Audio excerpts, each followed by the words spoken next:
여러분 안녕하십니까? 팡터바 75번째 시간입니다. 마태복음 25장으로 넘어왔어요. 24장 종말론 끝냈고요. 25장으로 넘어왔습니다. 오늘은 그 앞부분에 있는 열 처녀 비유를 다루도록 그렇게 하겠습니다. 예수님께서 예루살렘에 들어가셔서 여러 가지 얘기를 하셨는데 그 중에 하나죠. 24장에서 종말론을 말씀하셨잖아요. 그 이제 25장으로 넘어오면 25장에서 전혀 관계없는 다른 말씀을 하신 게 아닙니다. 25장에서는 바로 종말에 있을 일이라고 하는 그런 전제를 깔고 여러 가지 얘기를 하셨어요. 그래서 25장 전체를 들여다보시면서 거기 여러 가지 이야기를 하셨는데 그 이야기들이 다 종말을 전제로 깔고 있다. 이렇게 여러분들이 이해하시고 해석하시면 좋을 것 같습니다.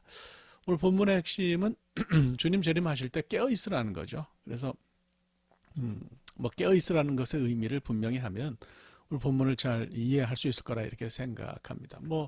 거기 10명의 들러리 처녀 가운데 5명처럼 지혜로운 사람들처럼 잘 준비해서 우리 주님의 재림하실 때에 그 재림을 잘 맞으라고 하는 그런 얘기겠죠. 하여튼 제가 분명히 말씀드릴 수 있는 것은 주님이 이제 세컨드 카밍을 하세요.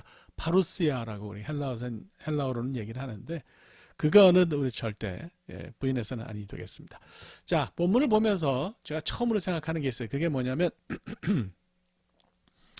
신부는 어디로 갔을까 하는 질문이에요.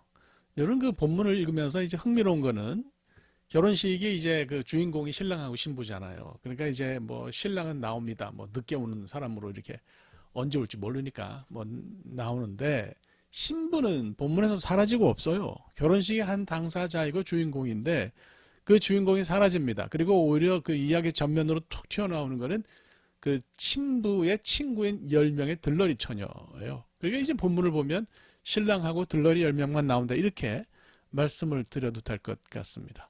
이건 뭘 의미할까요? 그 결혼식을 구성하는 혼례를 구성하는 여러 사람 가운데 가장 중요한 신부는 빠져있고 들러리 10명하고 신랑만 덜렁 나온다. 이걸 어떻게 이해해야 되겠어요? 그러니까 이제 우리가 볼 때에 이 구성원이 누구냐 어떤 사람을 가리키냐고 하나하나 따져서 모두 다 설명해야 되는 건 무리다. 그건 아니에요. 그러니까 신랑이 주님을 상징하는 건 맞습니다. 또 신랑이 오는 것을 재림을 상징하는 거는 맞아요. 그러니까 이렇게는 봐야 되지만 신부가 누구냐, 또 신부는 어디 갔냐, 들러리 10명은 누구냐, 이렇게 요 모든 등장인물을 아이덴티파이 하는 거는 중요하지 않다. 특히 제가 볼 때 신랑을 맞은 5명의 들러리는 누구냐, 그거를 특정하기 위해서 주님께서 본문을 얘기하신 건 아니거든요. 그러니까 깨어 있어서 주님의 재림을 맞는 것이 중요한 것이지 그 5명 안에 들라는 얘기를 주님이 하시는 건 아니에요. 그러니까 그걸 오해하시면 안 되겠습니다. 전통적으로 보면 열 처녀를 그 그리스도인 전체를 가리킨다 이렇게 보고 구원을 받는 사람도 있고 못 받는 사람도 있으니까 깨어 있어서 그렇게 하라 이런 얘기로도 볼 수 있어요. 그러니까 예수를 믿는다고 말은 하고 교회를 다닌다 그래서 구원을 받는 건 아니다. 그렇게 봐도 괜찮겠어요. 그러니까 10이라고 하는 열이라고 하는 숫자가 나름대로 완전 숫자잖아요. 그리고 유대 사람들이 모이면 회당을 구성할 수 있는 최소 인원이 10명이라 그럽니다. 그래서 모든 신자를 다 가리키는 표현이라고 보는 학자들이 있어요. 그런데 본문에 어떤 상징적인 의미가 있긴 하지만 모든 단어를 죄다 상징적으로 해석을 해가지고 요 사람 저 사람 저 사람 다 아이덴티파이 해야 되는 거는 아니다. 제가 말씀드렸어요. 그래서 그건 우리가 생각을 하고요. 신부가 사라졌다. 중요한 사람이 사라졌으니 나머지가 누구냐 이게 그걸 따지는 것도 중요하지 않다. 이렇게 여러분들이 생각하시면 될 것 같습니다. 두 번째로 생각할 것은 구원에 관한 문제. 내가 신앙생활을 하는 문제는 우리 신앙생활은 공동체에서 하는 것이지만 기본적으로 내가 해야 하는, 내가 잘 믿어야 하는 그런 부분은 이거는 남에게 양도하거나 빌리거나 할 수 없다는 거예요. 5 처녀가 그러니까 기름을 준비한 5 처녀가 기름을 미처 준비하지 못한 다른 5 처녀에게 기름을 좀 빌려주면 안 되냐 하는 의문을 제가 가졌어요. 일상적인 삶에서 빌려주는 게 맞는 것 같아요. 필요하면 빌려줄 수도 있고 이제 그런 거죠. 그런데 이게 이제 이 말씀의 컨텍스트가 배경이 종말과 구원이잖아요. 그러니까 이런 상황에서 주님께서 하신 말씀이라는 것을 염두에 두고 보면 구원에 관한 건 철저하게 내가 어떻게 우리 주님을 믿어야 하는 거냐, 요 문제와 관련이 있다는 것을 기억하셔야 돼요. 그러니까 나 자신이 누구든지 개인이 신앙적으로 잘 준비하는 건요, 이건 남과 나눌 수 없어요. 뭐 어떤 분들은 아이 뭐 내 아내가 기도하니까 내 아내가 열심히 나가니까 나는 좀 게을리 해도 된다. 이렇게 생각하시는 남편들이 좀 있는지 모르겠어요. 근데 그거 사실은 본질적으로 빌릴 수 없는 겁니다. 우리 자신이 말씀드린 것처럼 개인적으로 신앙적으로 잘 살아야 합니다. 뭐 우스갯소리 그런 우스갯소리가 있어요. 어떤 할머니가 자기는 사돈 덕에 사돈 때문에 구원받았다고 그렇게 말을 해서 목사님 물어봤대. 이게 무슨 말이냐 그랬더니 며느라이가 맨날 아버지 그러면서 기도한대요. 그래서 그 며느라이 그 아버지 사돈이죠. 그 사돈을 잘 믿으면 구원받는 것보다 싶어서 그렇게 생각했대요. 뭐 우스갯소리입니다. 그런 일 없다.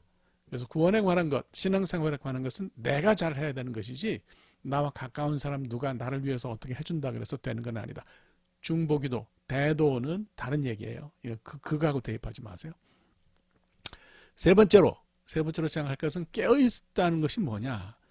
이걸 생각하면서 우리가 먼저 기억해야 될 것이 주님의 재림이 지체될 수 있다는 거예요. 주님의 재림이 많이 지연됐죠. 사실 또 그렇다고 안 오시는 건 아닙니다. 유대인들의 혼인 예식에서 신랑이 늦게 오는 것은 빈번히 일어나는 일이었다고 합니다. 그러니까 주님이 혼인 예식에서 신랑이 늦게 오는 것을 이야기하신 것은 재림의 지연 가능성을 그 안에 한 자락 까신 거다 이렇게 볼 수가 있어요. 신랑이 올 때에 등을 준비하고 신랑을 만든 것은 들러리의 몫이라고 합니다. 뭐 그렇게 유대 혼인 습관이 그렇대요.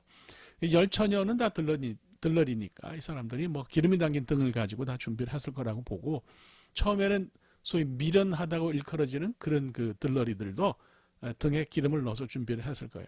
근데 이제 신랑이 늦게 오니까 불이 꺼져가는 거죠.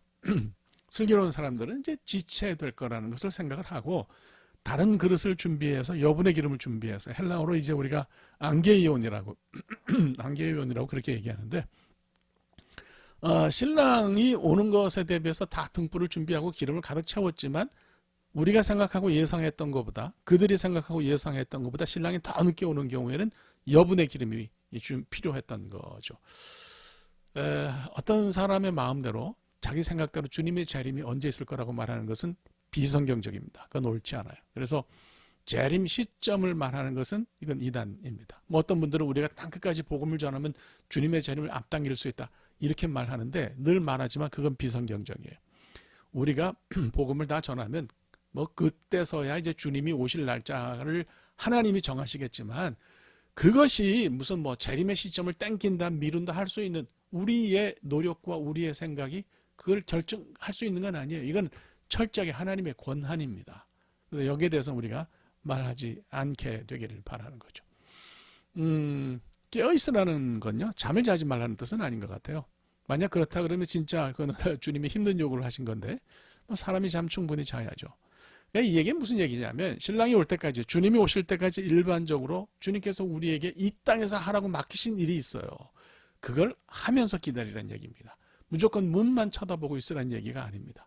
어떤 이단들은 모여서 찬양과 주님 오실 때까지 찬양과 기도만 하자 그랬다는데 그거 잘못이죠. 주님께서 우리에게 맡기신 일 열심히 하세요. 그러면서 주님을 기다리면 되는 거다 이렇게 봅니다. 그래서 깨어있으라는 것은 미리 기름을 잘 준비하는 삶을 살라. 그러니까 종말적인 신앙을 가지라고 하는 얘기예요. 그러니까 잠을 안 자고 깨어있어도 기름이 없으면 그는 맞을 수가 없는 거죠, 주님을. 그래서 잠을 자냐 안 자냐가 중요한 게 아니고 기름을 준비하는 게 핵심이라 그런 얘기예요. 그래서 이제 13절에 보면 깨어있다라는 말을 이제 그레고레우오, 뭐 클래식으로 일단 비블리컬로 일단 뭐 상관이 없는데 이거는 뭐 잠을 자지 말라는 뜻이 아니라 경계하고 준비하다는 뜻이에요. 영어 번역도 alert, A-L-E-R-T, alert를 썼어요. 잠을 안 자는 것이 아니라 준비해야 한다는 거죠. 종말적인 신앙은 정말 하면서 종말만 바라보는 것이 아니라 무엇을 하든지 종말을 염두에 두고 살라고 하는 거예요. 그래서 그것을 우리가 잘 기억하면 좋을 것 같습니다. 네, 오늘 뭐 이쯤 하면 되겠네요. 네, 여러분 대단히 감사합니다. 다음 시간에 뵙겠습니다. 고맙습니다.